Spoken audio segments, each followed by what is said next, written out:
आज मैं आपको साइंस के 30 महत्वपूर्ण क्वेश्चन बताने जा रहा हूं जो कि रेलवे, एसएससी और अदर कॉम्पिटिटिव एग्जाम में पूछे जाते हैं।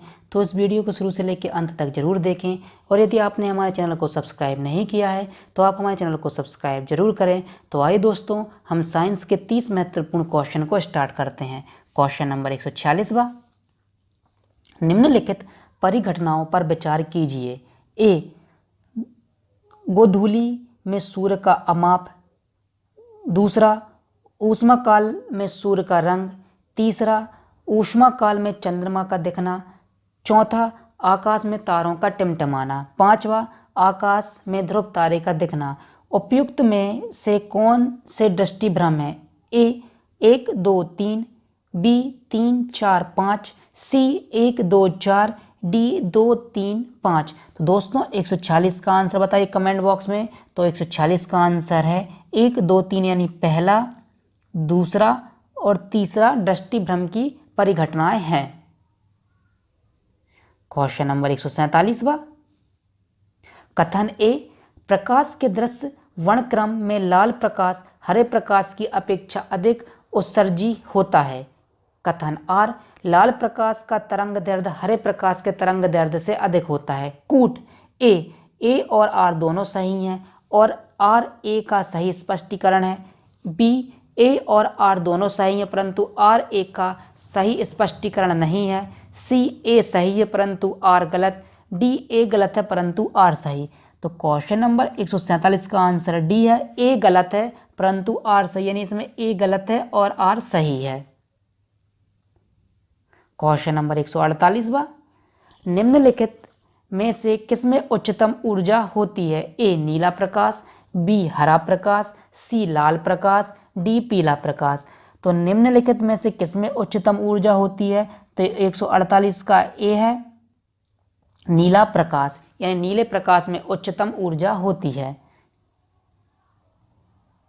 क्वेश्चन नंबर 149वां, जब प्रकाश की तरंगें वायु से कांच में होकर गुजरती हैं तब कौन सी परितत्व प्रभावित होंगे? ए तरंग दैर्ध्य, आकृति एवं वेग।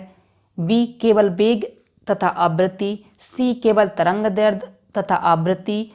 डी केवल तरंग दैर्ध्य तथा वेग। तो क्वेश्चन नंबर 149 का आंसर डी है, केवल तरंग दैर्ध्य एवं वेग।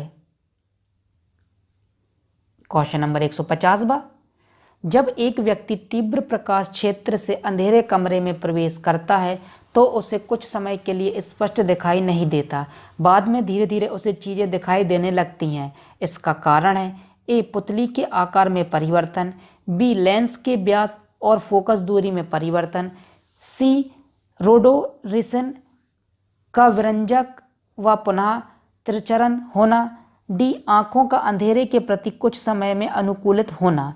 तो क्वेश्चन नंबर 150 का आंसर डी है, आंखों का अंधेरे के प्रति कुछ समय में अनुकूलित होना।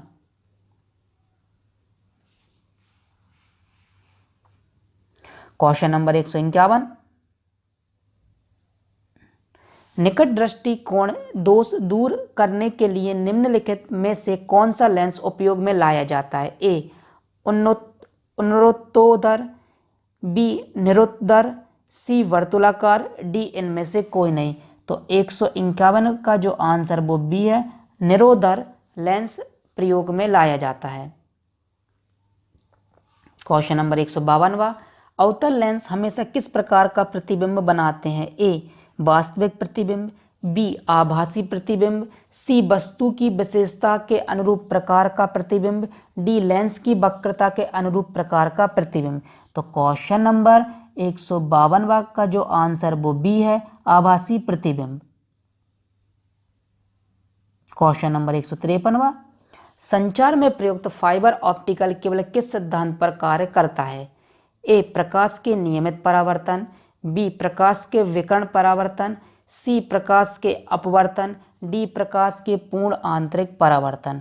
तो क्वेश्चन नंबर 153 का आंसर डी है, प्रकाश के पूर्ण आंतरिक परावर्तन के सिद्धांत पर कार्य करता है fibre optical cable. Question number 154वां, जब सूर्य क्षैतिज के निकट होता है अर्थात सुबह और शाम को, तब वह ललिमा युक्त दिखाई देता है, इसका कारण क्या है? ए, लाल प्रकाश का वायुमंडल द्वारा न्यूनतम प्रकीर्णन होना। बी, लाल प्रकाश का वायुमंडल द्वारा सर्वाधिक प्रकीर्णन होना। सी, सुबह और शाम में सूर्य का यही रंग होता है। डी, पृथ्वी का वायुमंडल लाल प्रकाश उत्सर्जित करता है। तो क्वेश्चन नंबर 154 का आंसर ए है, लाल प्रकाश का वायुमंडल द्वारा न्यूनतम प्रकीर्णन होता है। क्वेश्चन नंबर 155वां, श्वेत प्रकाश को नली में कैसे पैदा करते हैं? ए, तांबे के तार को गर्म करके। बी, तंतु को गर्म करके। सी, परमाणु को उत्तेजित करके। डी, अणुओं को दोलित करके। तो क्वेश्चन नंबर 155 का आंसर बी है, तंतु को गर्म करके। क्वेश्चन नंबर 156वां, प्रकाश में 7 रंग होते हैं, रंगों को अलग करने का क्या तरीका है? ए, एक प्रिज्म से रंगों को अलग अलग किया जा सकता है। बी, फिल्टर से रंगों को अलग अलग किया जा सकता है। सी, पौधों से रंगों को अलग अलग किया जा सकता है। डी, रंगों को अलग अलग नहीं किया जा सकता। तो क्वेश्चन नंबर 156 का जो आंसर वो ए है, एक प्रिज्म से रंगों को अलग अलग किया जा सकता है। क्वेश्चन नंबर 157वां, हमें वास्तविक सूर्य उदय से कुछ मिनट पूर्व ही सूर्य दिखाई देने का कारण है? ए, प्रकाश का प्रकीर्णन। बी, प्रकाश का विवर्तन। सी, प्रकाश का पूर्णांतरिक परावर्तन। डी, प्रकाश का अपवर्तन। तो क्वेश्चन नंबर 157 का आंसर डी है, प्रकाश का अपवर्तन। क्वेश्चन नंबर 158वां, यदि साबुन के 2 भिन्न भिन्न व्यास के बुलबुलों को एक नली द्वारा एक दूसरे के संपर्क में लाया जाए तो क्या घटित होगा?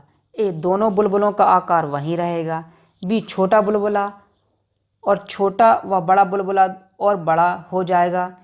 सी, समान आकार प्राप्त करने के लिए छोटा बुलबुला बड़ा और बड़ा बुलबुला छोटा हो जाएगा। डी, दोनों बुलबुले संपर्क में आते ही फट जाएंगे। तो क्वेश्चन नंबर 158 का बी है, छोटा बुलबुला और छोटा व बड़ा बुलबुला और बड़ा हो जाएगा।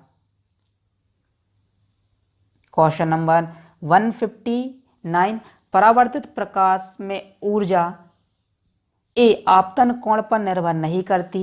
बी, आपतन कोण के बढ़ने के साथ बढ़ती है। सी, आपतन कोण के बढ़ने के साथ घटती है। डी, आपतन कोण 45 के बराबर होने पर अधिकतम हो जाती है।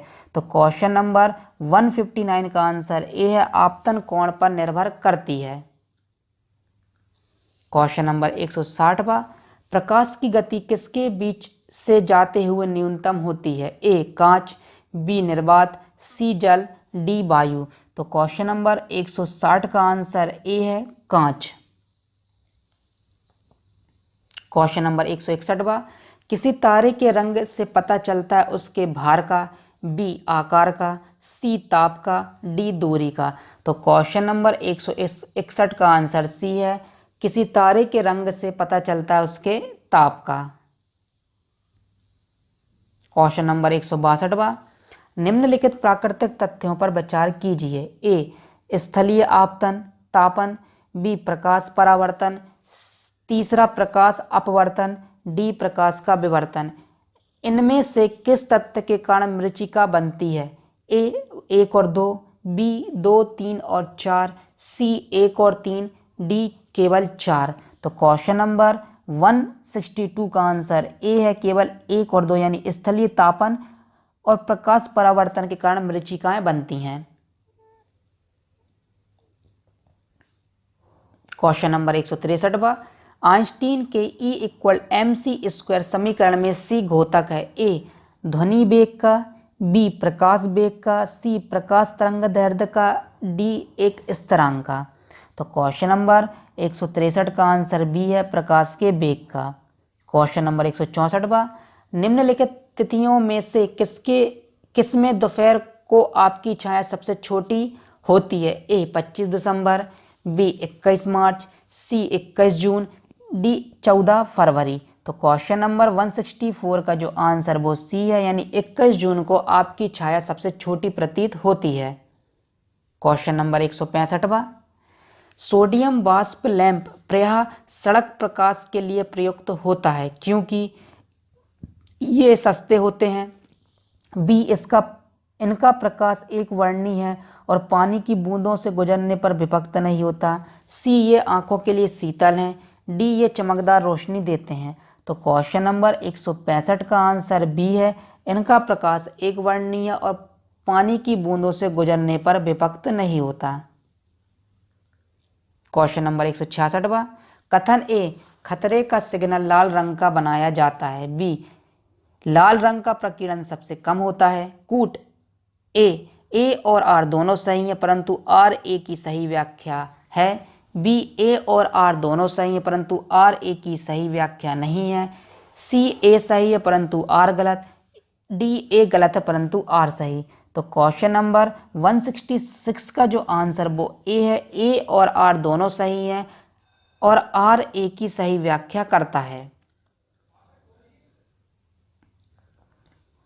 क्वेश्चन नंबर 167, बरसात के दिन जल पर छोटी तेलीय परतों में चमकीले रंग दिखाई देते हैं, इसके क्या कारण होता है? ए, प्रकीर्णन, बी, परिक्षेपण, सी, परावर्तन, डी, ध्रुवण। तो क्वेश्चन नंबर 167 का आंसर बी है, परिक्षेपण। क्वेश्चन नंबर 168, तारण ताल वास्तविक गहराई से कम गहरा दिखाई देता है, इसका कारण है? ए, अपवर्तन, बी, प्रकाश प्रकीर्णन, सी, परावर्तन, डी, व्यतिकरण। तो 168 का जो आंसर वो ए है, अपवर्तन। क्वेश्चन नंबर 169, एक तालाब के किनारे एक मछुआरा मछली को भाले से मारने की कोशिश करता है, तदनुसार उसे निशाना कैसे लगाना चाहिए? ए, जहां मछली दिखाई दे उसके ऊपर, सीधे मछली पर, सी, जहां मछली दिखाई दे उसके नीचे, डी, पानी की ऊपरी सतह पर। तो क्वेश्चन नंबर 169 का जो आंसर वो सी है, जहां मछली दिखाई दे उसके नीचे।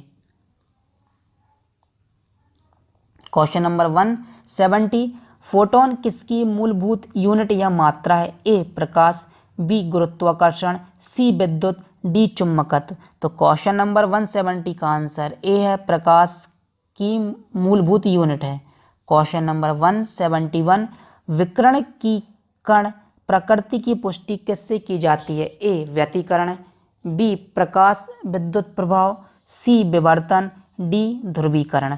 तो क्वेश्चन नंबर 171 का आंसर बी है, प्रकाश विद्युत प्रभाव। क्वेश्चन नंबर 172, जब धूप वर्षा की बूंदों पर गिरती है तो इंद्रधनुष बनता है, इसके लिए निम्नलिखित में से कौन सी भौतिक परिघटनाएं जिम्मेदार हैं? ए, परिक्षेपण, बी, अपवर्तन, सी, आंतरिक परावर्तन। नीचे दिए गए कूट का प्रयोग कर सही उत्तर चुनिए। ए, केवल 1 और 2, बी, केवल 2 और 3, सी, केवल 1 और 3, डी, 1, 2 और 3। तो क्वेश्चन नंबर 172 का आंसर डी है, 1 और 3, यानी तीनों ही ऑप्शन सही हैं इसके। क्वेश्चन नंबर 173, एक अंतरिक्ष यात्री को अंतरिक्ष में आकाश कैसा दिखाई देगा? ए, बैगनी, बी, लाल, सी, नीला, डी, काला। तो क्वेश्चन नंबर 173 का जो आंसर है वो डी है, काला दिखाई देगा। क्वेश्चन नंबर 174, अविंदुकता का दोष दूर करने के लिए निम्नलिखित में से किस लेंस का प्रयोग करना चाहिए? ए, सिलेंडरी लेंस, बी, अवतल लेंस, सी, उत्तल लेंस, डी, द्विफोकसी लेंस। तो क्वेश्चन नंबर 174 का आंसर ए है, सिलेंडरी लेंस। क्वेश्चन नंबर 175, लैम्बर्ट नियम किससे संबंधित है? ए, परावर्तन, बी, अपवर्तन, सी, व्यतिकरण, डी, प्रदीप्ति। तो क्वेश्चन नंबर 175 का आंसर डी है, प्रदीप्ति।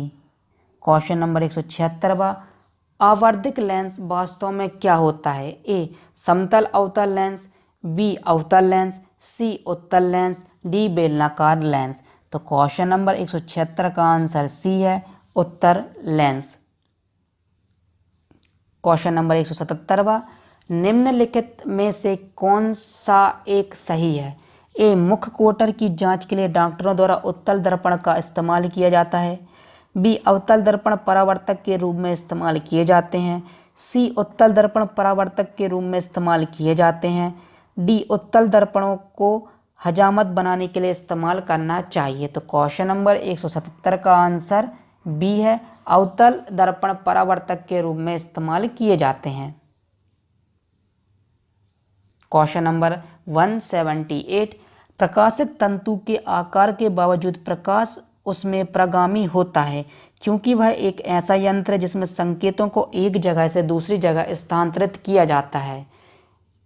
यह किस परिघटना पर आधारित है? ए प्रकाश का विवर्तन, बी प्रकाश का अपवर्तन, सी प्रकाश का ध्रुवण, डी प्रकाश का पूर्ण आंतरिक परावर्तन। तो क्वेश्चन नंबर 178 का आंसर डी है, प्रकाश का पूर्ण आंतरिक परावर्तन।